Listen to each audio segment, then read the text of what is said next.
All right, this is the third section of the review. It's EOCT review, chapter 1. Fourth period today, I did the first section, sixth period, I did the next section. We finished this problem right here, not quite finishing this one. We have a social media website, starts out with P, your principal. So A equals P times, really it was 1 plus R to the T. There is no R here, so all we've got to do is just plug in the appropriate stuff.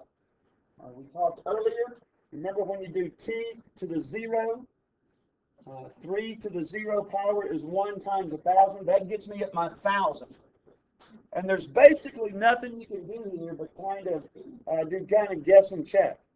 You just work your way up until you get a number that's over 1,000,000. So if I came down here and I realized, let's see, this would be 6 months.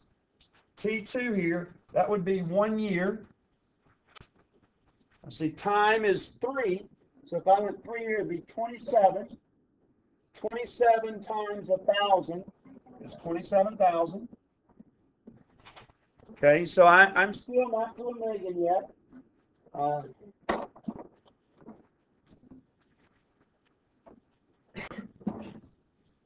So T sub 4, that would be the end of my second year. P sub 4, 3 to the 4th, 1,000 times 3 to the 4th. 3 times 3, times 3, times 3. 81 times 1,000 is 81,000. T sub 5, T sub 6, T sub 7. I believe it's T sub 7 when we finally get over 1,000. Somebody with a calculator, take 3 to the 7th for me. 3 up here at 7. What is 3 to the 7th? What is it? 2,187. 2,187. That's 2,000,000. Let's see what T to the 6th is. Do T to the 6th one. 3 times 3 is 9, times 3 is 27, times 3 is 81, times 3 is 343. Yeah. So it would be 729 times 1,000. So it would be somewhere, this is the end of the third year. So somewhere in between the third and fourth year. Now, if we wanted to figure out exactly what it was, we'd have to learn how to solve for T. We don't know how to solve equations for exponents yet. We'll have to use this thing called logarithms.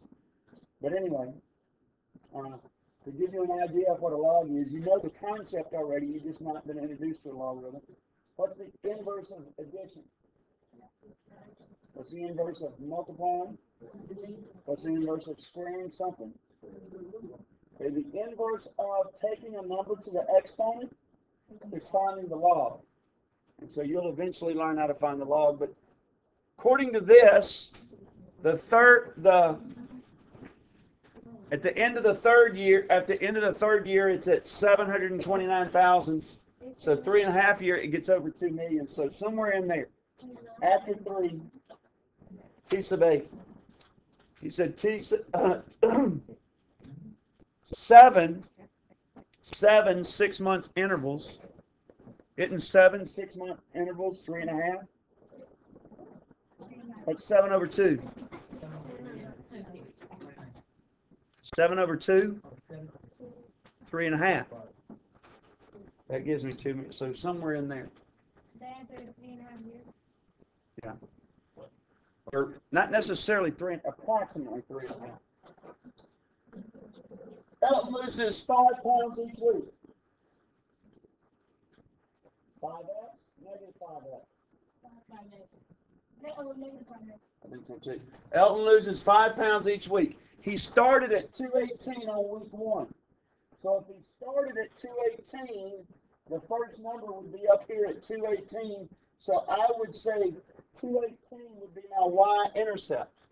So it want to know the equations for Elton's law. So Elton would be 218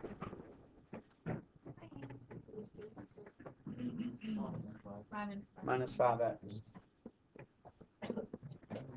So 1 week they lost 5 pounds, 2 weeks, 3 weeks, and it's going to steadily go down. Shirley was 186 pounds. So if Elton does that, Shirley is 186. And she loses 1 pound each week. So where he's minus 5x,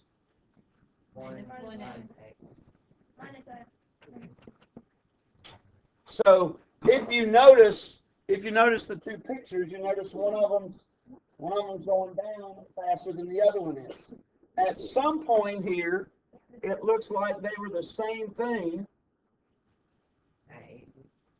So 8 weeks into it, they were the same thing. So 218 minus 5x was equal to 186 minus x. I should be able to figure out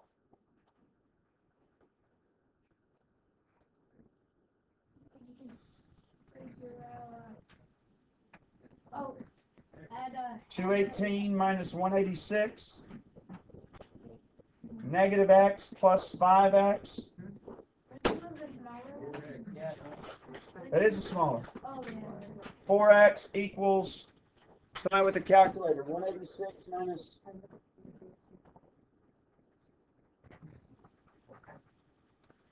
218 minus 186, please. 22. 32.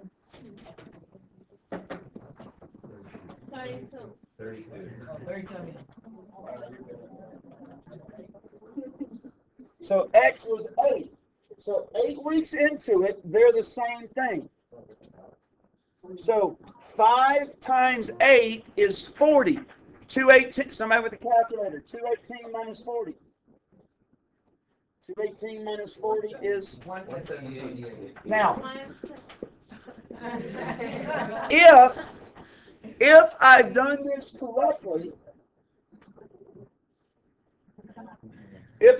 correctly, what should happen when I do 186 minus 8? I should get, because according to the picture, 8 weeks into it, we got it.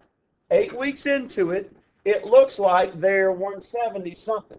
So you plug the 8 in, and you get 178. Those two numbers are the same thing.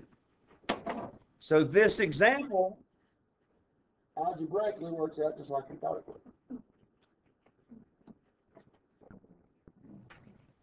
Mark has only $14 for lunch.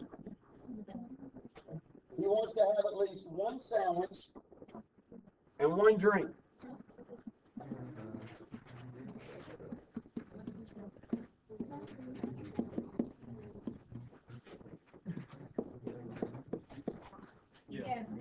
If the deli sells sandwiches for 5 and drinks for 2, what combinations could he have? So what they want us to come up with is all the different ways that he could do this. So I have 5x plus 2y equals 14, but they only want you to use whole numbers. So can I use a 1 here? Yes. Why can't you? If I get 5 right there, Oh. I can get change back. They don't say anything about you can't get change back. Could he have 1 sandwich? Could he have 3 sandwiches? That's $15. So all they're trying to get us to see, all they're trying to get us to see here is that there's a bunch of different numbers that we can plug into this equation, which will lead me to another equation. So if this was 5, that would be 2y equals 9. So if 2y was 9, that would make y 4. That would be the most you could buy is 4. You couldn't buy 5 of them because you'd be 50 cents short. Could you buy 2 sandwiches? If I bought 2 sandwiches, that would be 10. Yeah. How many drinks? 2. 2 drinks. Okay, so now I have 2 points here. What I want to ask you is the rest of this question with this. So 1, 4, and 2, 2. Domain and range. While we're here, let's hit these words. Domain? What is the domain of this set? 1 and 2. What's the range of this set? Okay. Is it a function? Yeah. Yes. It's a function as long as 1 doesn't go to 2. If I put another 1 up here, is this a function anymore? Can't go to 2 different things. Okay, so there's a good one. 18. 18 says V equals GT squared for G. V equals GT squared. Solve it for G. Boy, I think it would be a greater question now based on some of the stuff we're doing to solve for T. But anyway, if it's G times T squared. 10 minutes ago, when this wasn't on, you guys answered the question for me. Remember, it's the inverse of multiplication. So, all you got to do, G equals V over T squared.